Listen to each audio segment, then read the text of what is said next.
بسم اللہ الرحمن الرحیم۔ السلام علیکم ورحمۃ اللہ وبرکاتہ۔ معزز خواتین حضرات، میں امید کرتا ہوں کہ آپ سب لوگ خیریت سے ہوں گے۔ بھائیوں اور بہنوں، بہت سے لوگ ہمیں کمنٹ کرتے ہیں، بہت سے لوگ پریشان ہیں کہ کاروبار چلتا چلتا بند ہو گیا ہے،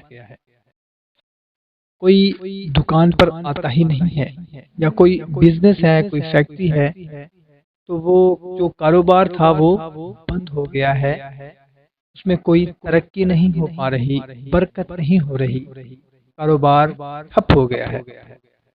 بہت سے کمنٹ آتے ہیں، تو سب سے پہلے تو ہم لوگ مل کر دعا کرتے ہیں کہ یا اللہ، ہمارے جو بھائی کاروبار کی وجہ سے پریشان ہیں، ان کا بزنس تھا، دکان تھی، یا کوئی بھی کاروبار تھا، وہ بند ہو گیا ہے چلتا چلتا، یا اللہ اس میں برکت عطا فرما دے، آمین۔ تو محترم سامعین کرام، آج کی ویڈیو میں آپ لوگوں کو ایک ایسا عمل بتانے لگا ہوں، اگر کسی کا کاروبار زوال کا شکار ہے تو ترقی کے لیے یہ عمل کر سکتے ہیں، اور بہت ہی مختصر سا عمل ہے۔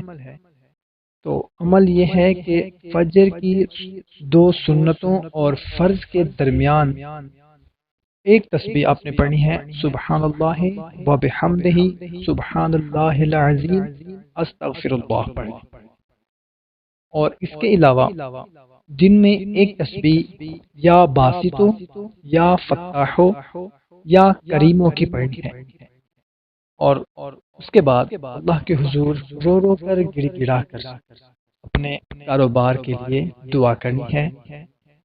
انشاءاللہ عز و جل یہ بے شمار لوگوں کا آزمودہ عمل ہے، جس نے بھی پڑھا اللہ کے نام کی برکت سے ان کا کاروبار چمک اٹھا۔ تو بھائی اور بہنوں، ہمیں بھی کامل یقین کے ساتھ یہ عمل کرنا ہے، انشاءاللہ تعالی جو بھی کاروبار کا بزنس کا مسئلہ ہوگا اللہ کے کرم سے ختم ہو جائے گا۔ کوشش کریں کہ اس کو اپنے دوستوں کے ساتھ لازمی شیئر کریں، تاکہ آپ کے ساتھ ان کا بھی فائدہ ہو سکے۔ ہمیں اجازت دیں، ملتے ہیں ایک نئی ویڈیو میں، اپنا خیال رکھنا، اللہ حافظ۔